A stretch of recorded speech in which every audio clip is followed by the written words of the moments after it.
महाकवि भवभूति विरचित उत्तर रामचरितम् षष्ठो अंकः।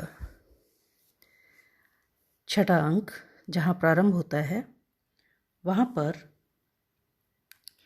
जो वाल्मीकि का आश्रम और उसका पार्श्वभाव।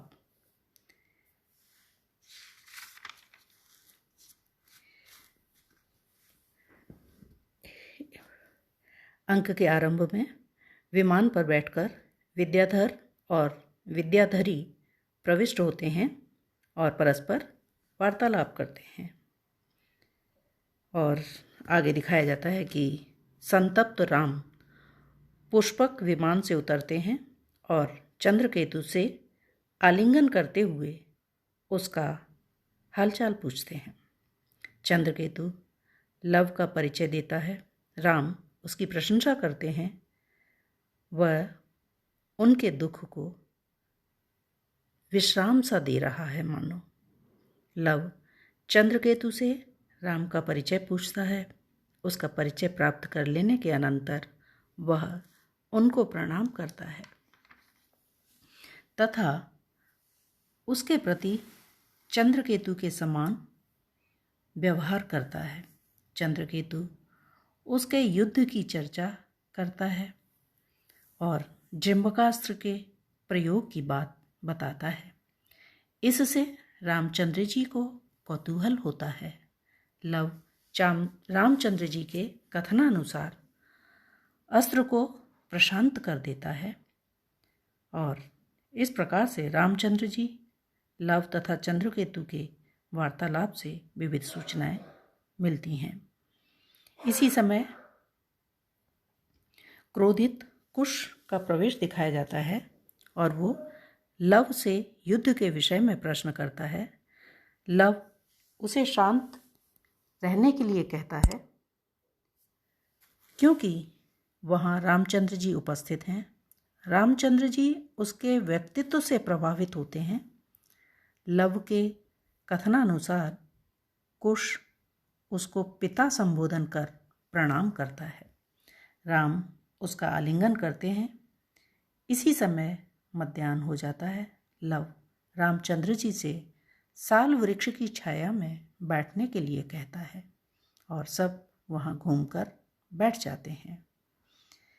लव एवं कुश दोनों बालक वृष स्कंध और युवक कपोतकंठ के समान मेचक वर्ण वाले हैं। दोनों सिंह के समान देखते हैं तथा उनकी ध्वनि में गांधीर्य है।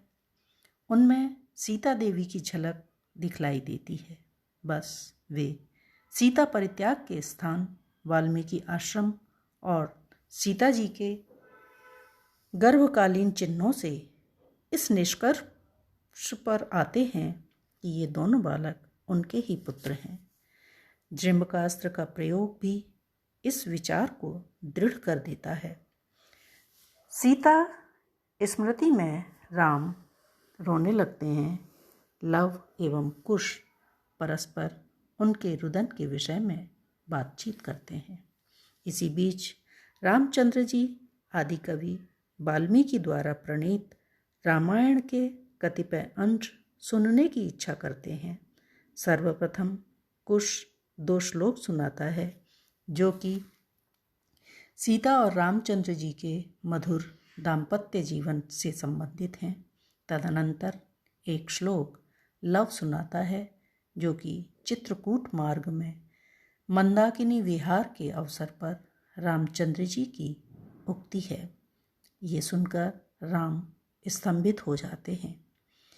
इसी समय नेपथ्य से यह सूचना मिलती है कि अरुंधति के साथ वशिष्ठ, वाल्मीकि, दशरथ की महारानियाँ, जनक सभी चंद्रकेतु और लव के युद्ध के समाचार से घबराए हुए धीरे धीरे आ रहे हैं।